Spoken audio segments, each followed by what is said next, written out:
večer na ryby, pokoj, voda, mesiac svieti. Lenže niekde cestou k jazeru stratil som svoje cigarety. V batohu som našiel krabičku, vravím si, veď čo sa môže stať.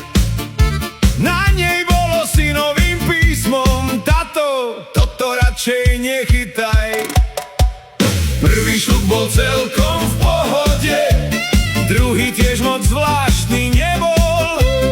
Po treťom som si nebol istý, či som na rybách alebo v zoo.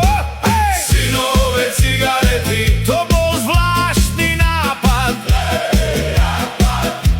Synové cigarety, odvtedy som bol mimo.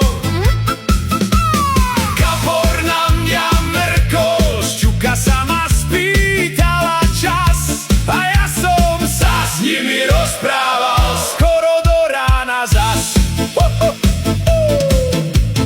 Pri brehu stáli dva delfíny, jeden vraj prišiel z Chorvátska. Vedľa nich sedela žaba, čo spievala staré Elán pesničky.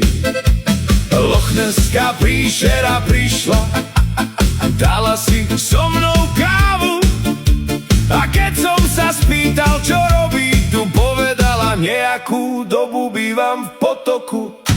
Kamarát prišiel ráno ku mne, pozerá sa na mňa z diaľky, vraví: Jožo, ty nechytáš ryby, ty sa hádaš s kačkami. Synové cigarety, to bol zvláštny nápad. Synové cigarety, odvtedy som bol mimo. Kapor na mňa mrkol, šťuka sa ma spýtala čas, a ja som sa s nimi rozprával skoro do rána zas. Odvtedy už nefajčím nič, čo nájdem len tak doma, lebo minule mi akvárium začalo radiť do života. Hej! Synové cigarety,